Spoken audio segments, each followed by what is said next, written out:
God isn't subject to the limitations that we are. So all of us right now are at a latitudinal point on the earth and a longitudinal point on the earth. Unless by chance you're the one person in the International Space Station right now.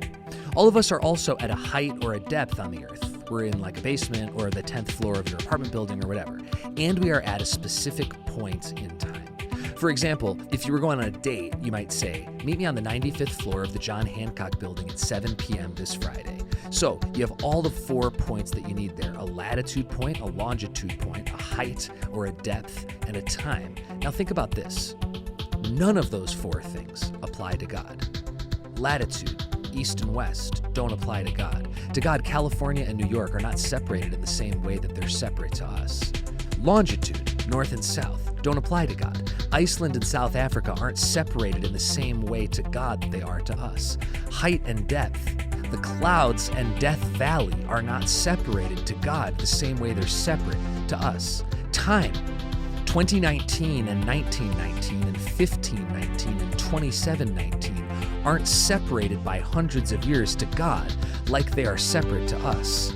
You'll always be at one point of latitude, longitude, height, and time. God will always be at all points of latitude, longitude, height, and time. It isn't that he can get from one point to another like a time traveler or through a wormhole or a superhero. It's that he's already there.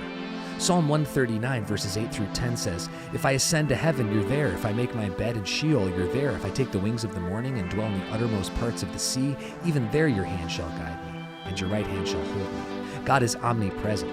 But now think about it in a personal way. He'll always be with you. Wherever you go to college, wherever you take a job, wherever you have your worst car accident, whatever's the worst day of your life or decade or year, whatever hospital you have your first kid at, wherever you retire, wherever you're buried. It would sound like stalking if he wasn't so loving.